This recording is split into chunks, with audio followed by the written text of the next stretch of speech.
For years, hearing Seagal just made people think of slow-motion arm snaps and straight-to-DVD covers where a guy never blinks. Then 2019 happened. One MRI pop and doctors said, forget the ring. Cut to 2025, same woman, now strolling down a WWE ramp like she owns the place, making the entire women's locker room redo their game plans. Nepotism? Nope. This is reinvention built on busted knees, burnt tabloids, and Aikido wrist locks that look gentle until you hear the joint scream. Arissa LeBrock never had a shot at normal. Dad's the 7th Dan Aikido guy who broke bones on the big screen. Mom's Kelly LeBrock, the supermodel who once dared America not to hate her for being gorgeous. Childhood bounced between California ranches and New Orleans compounds. Private dojos on Monday, Paris runways on Wednesday. By 13, she could dislocate a wrist before breakfast and land a Macy's plus-size campaign after dinner. Everyone waited for the perfume line or a reality show.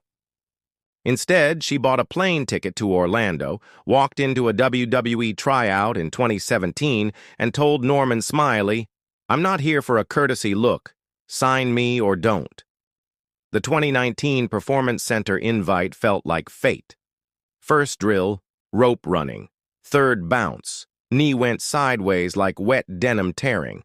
WWE Medical's polite translation. "We'll keep your info on file." Translation translated. "Thanks, kid." Crutches. Paparazzi at LAX. Tabloid headline, "Too fragile for wrestling." She crumpled it, tried a light workout 2 months later, and the same ligament gave again.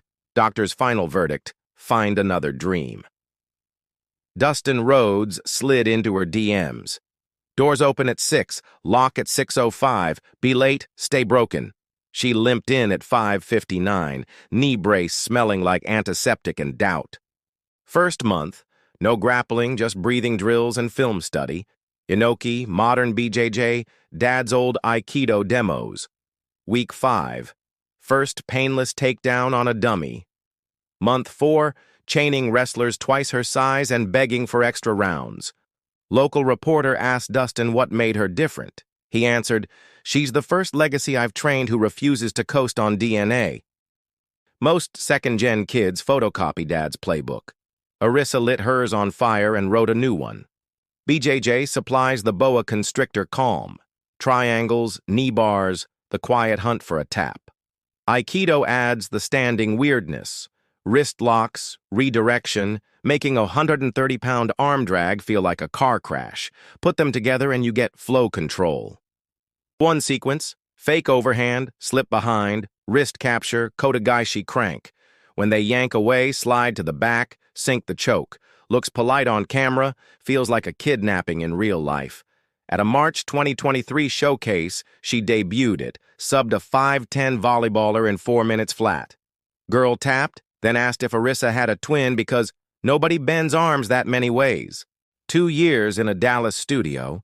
Mattress on the floor, ramen bulked up with eggs when grocery money allowed. Mornings, strength circuits with ex-linebackers. Afternoons, ring psychology with Dustin. Nights, BJJ open mats where purple belts hunted the celebrity white belt for bragging rights. She registered under LeBrock so opponents wouldn't roll soft.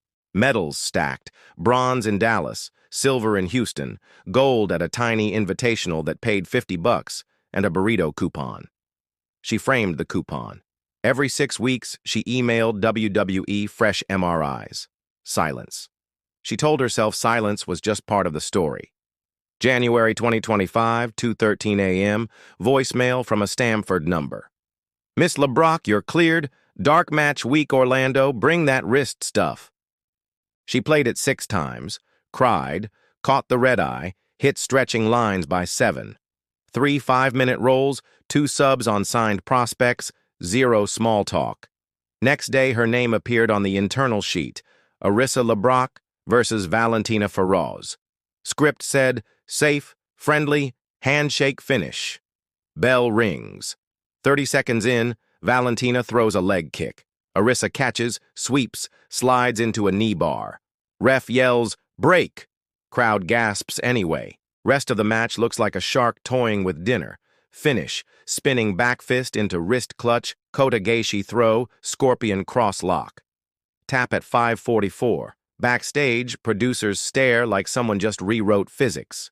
One writer whispers, "Sign her or ban her before she rehabs somebody on live TV." WrestleMania week, SoFi Stadium. Jade Cargill's opponent tears a biceps at noon. By 12:30, Arisa is rubbing that once-shattered knee in a tunnel, prepping for 80,000 fans. Drums and distorted guitar hit.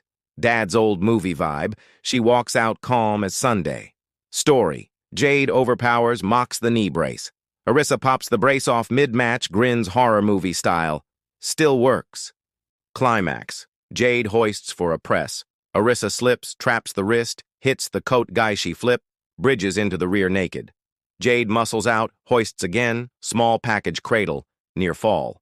Finish, short arm scissor into shoulder torque, new finisher, denied legacy. Jade taps at 11:07. Stadium explodes. Twitter asks, "Where'd that come from?" Dad, watching from Moscow, nods once. "Told you, wrist is underrated." Hybrid submission game. Nobody else women's side is mixing. Flip the script on legacy. Weaponize the name instead of hiding. Body-positive powerhouse at 5'7", 170. Division doesn't need cookie cutter. Psychology like a boa. Every transition tightens until you nap. Merch gold. Denied legacy armband for kids who want Fight Club chic, not glitter. Women's locker room is quietly rebooking finishes around a simple wrist grab. SummerSlam rumor mill, Becky Lynch. Striker versus submission sniper. Dustin's bold call, gold by 2026. She still trains at the academy 4 days a week, still enters local BJJ as LeBrock, so hunger stays sharp. Ask what happens if WWE tries to water her down and she smiles. They can edit the match, but they can't edit the pop when that wrist cracks. Long-term, main event WrestleMania, then open a dojo for every kid told they're too big, too broken, or too famous to fight. If this story hits you like one of her arm drags, smash like, subscribe, and tell us who gets the next denied legacy? Becky, Rhea, or an AEW crossover? Escaping your father's shadow or honoring it?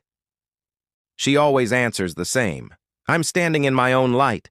If the shadow follows, that's just shade for my opponent. From shredded knee to signature submission, from tabloid punchline to SoFi spotlight, Arisa LeBrock tore up the Celebrity Kid playbook and wrote a new one. Bruised, bloodied, brutally authentic. She didn't borrow a legacy. She twisted it, one joint at a time, until the whole wrestling world tapped.